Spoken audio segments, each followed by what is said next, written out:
बिस्मिल्लाहिर्रहमानिर्रहीम। अस्सलाम वालेकुम नाज़रीन, जैसा कि आपको पता है कि सोशल मीडिया पर एक वीडियो तेज़ी से वायरल हो रही है जिसमें इकरार उल हसन जो पाकिस्तान के मशहूर सहाफ़ी हैं सरेआम प्रोग्राम चलाते थे और इसके साथ साथ अवाम राज पार्टी अब चला रहे हैं, यानी कि वो सियासत में इन हो चुके हैं। उनकी एक FIA के एक हकाम से जो है वो लड़ाई होते देखी जा सकती है जिसमें एक दूसरे से बहस व मुबासा जारी है और इकरार उल हसन उस पर इल्ज़ामात लगा रहे हैं कि तुमने मेरे खिलाफ बातें की हैं जिसमें तुमने कहा है कि इसका हशर भी वही होगा जो जवाद का हुआ है।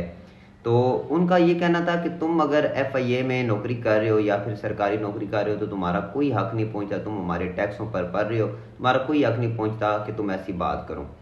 तो असल जो वाक़या है जिसमें FIA एहलकार ने वाज़ेह तौर पर यह वाक़या बयान किया, उसने कहा है कि मैंने आपके बारे में कोई बात ही नहीं की है। यानी कि आजकल ये इजी हो चुका है कि कोई भी बंदा आए वो आपके साथ बात करे, आपके साथ बदतमीजी करे और आपके मोबाइल पे रिकॉर्डिंग स्टार्ट कर दे।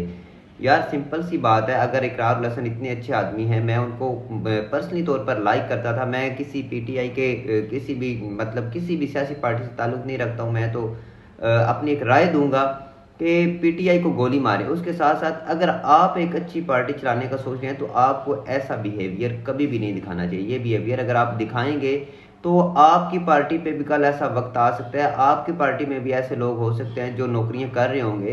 तो आप फिर क्या करेंगे? FIA अकाम का या वो एहलकार जो था उसका तो नहीं पता कि वो क्या PTI से है, पीपल्स पार्टी से है, नून लीग से है या किस पार्टी से है।